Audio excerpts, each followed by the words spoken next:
Hey gang, this is Dr. Pete, and I wanted to talk about the PCR test, also known as the polymerase chain reaction test that they're using to test for COVID-19. A couple of weeks ago, there was an article about 4 German tourists in Portugal that were non-symptomatic, yet they tested positive for COVID-19 via the PCR test. So they were quarantined against their will.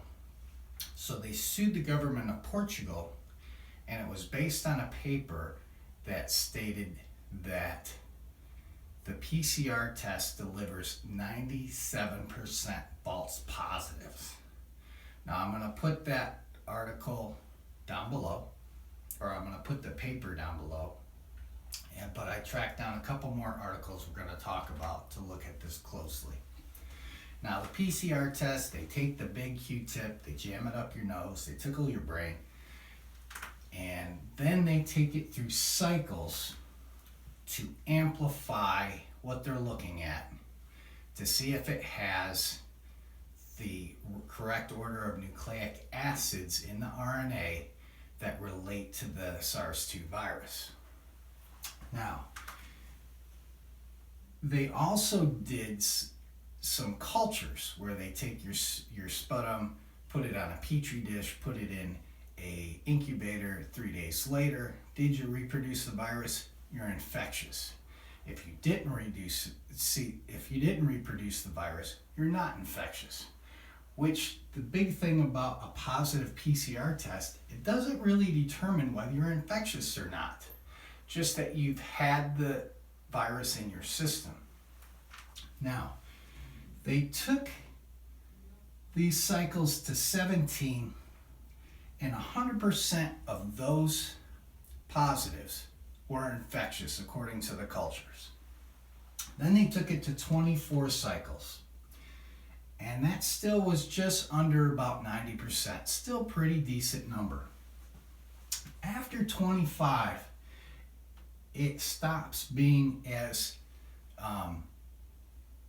successful in determining whether you are infectious or not. And when you get to 34 cycles,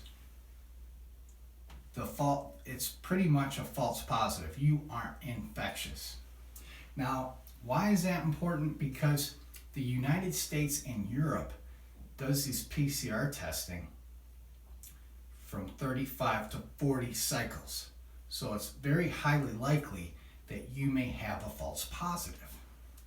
Now, this study came from the European Journal of Clinical Microbiology and Infectious Diseases. And now I'm going to take a look at a study from the Center for Evidence-Based Medicine. Now, in this study, they also did the PCR test and they also did cultures. But the change was they did it on the day that you had symptoms.